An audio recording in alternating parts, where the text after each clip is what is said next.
Well, the South African Army is reeling following yet another tragedy within its ranks. 6 SANDF members were killed, 3 others injured in a veld fire in the Northern Cape on Friday. They were part of a group taking part in military exercises. Now, last month, you'll remember 3 Navy personnel died after they were swept off a submarine during a routine training exercise. And there was another towing incident also involving members of the SANDF in which 4 of their members were killed. Let's bring in Darren Olivier this morning, who is the director at the African Defence Review. Darren, it's great to have you with us on the program. I mean, it just seems that it's one thing after the other to have so many members of the Army killed in the space of weeks. Yeah, for sure. I mean, this has definitely been a terrible month for the SANDF. You know, as you said, they've been just, reeling from early accidents, and then this happens. It's clearly I mean, on the one hand, this is also a period of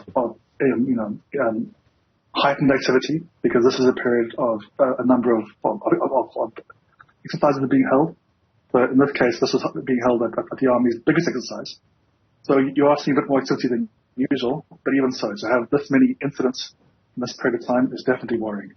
Yeah, absolutely.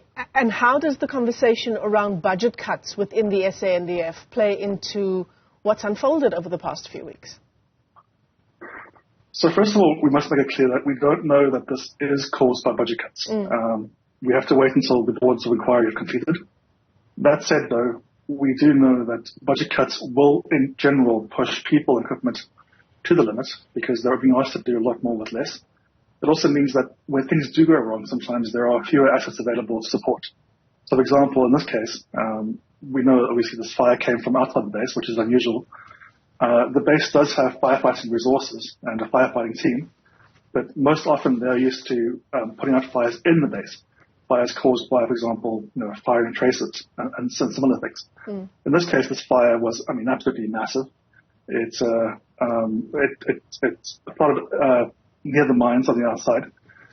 It changed direction suddenly, according to reports. There were winds of over 70 km an hour, which is sometimes quick enough to actually jump over fire breaks.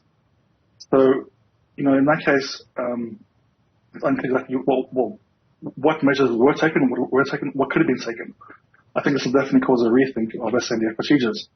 But one area, for example, where budget cuts are affecting is that normally you'd be able to then call on Air Force RH helicopters to come in and help with firefighting.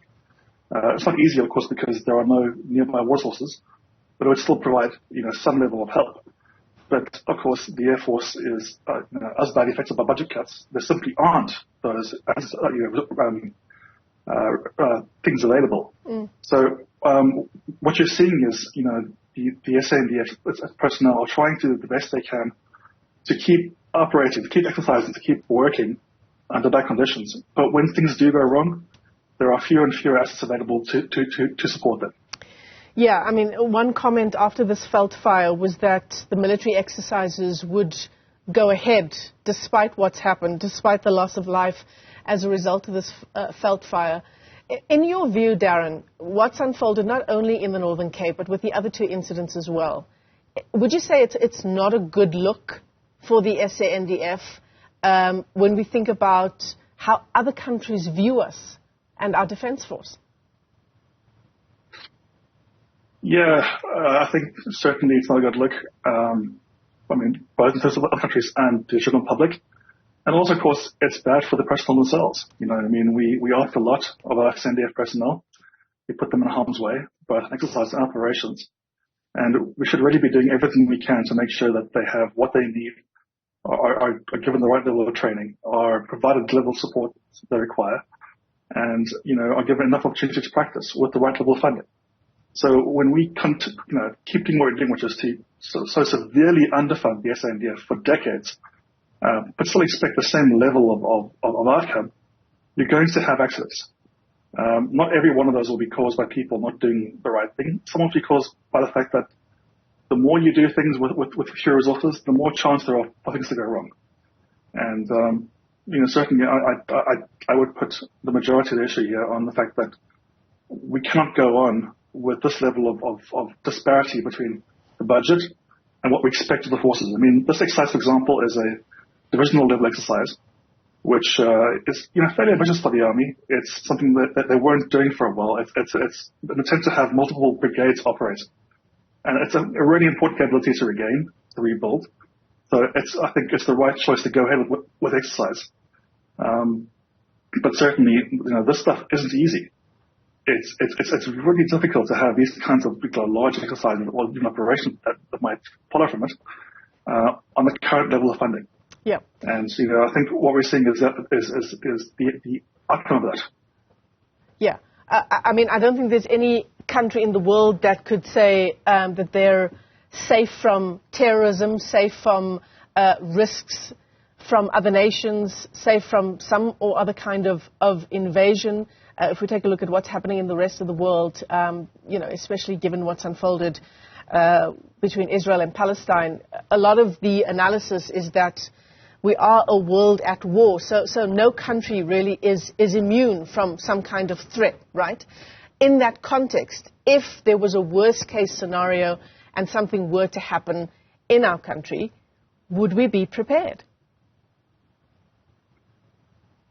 That's a tough question to answer. I mean, in a sense, we do already have such a case in northern Mozambique, where the SANDF is doing, I think, exceptionally well, again, with very limited resources, to be part of the group that's combating the insurgency over there. That being said, yes, we have certainly lost much capability. We have hollowed out the force. We have very low levels of availability, very low levels of ammunition in the stocks, very low levels of spare parts for all our systems. This is all because of underfunding for years and no attempt made to fix that. We have in general assumed that we would face a low threat environment forever, and that has driven the nature of our spending. The SANDF budget has dropped from about 1.5% of GDP to 0.75% now. That simply can't be sustained. So the choice now is either to allow capabilities to keep degrading, in which case, yes, if something does emerge, we will not be prepared for it, or at least not as prepared as we could be. Because again, there's still a very good level of capability within the SANDF, despite the loss of funding, which we've seen in their performance in Mozambique and the DRC and elsewhere. Yeah, absolutely. Well, thanks for that perspective. Darren Olivier is the director at the African Defence Review. Certainly a big and developing story that we're tracking for you here at home, insofar as the SANDF is concerned.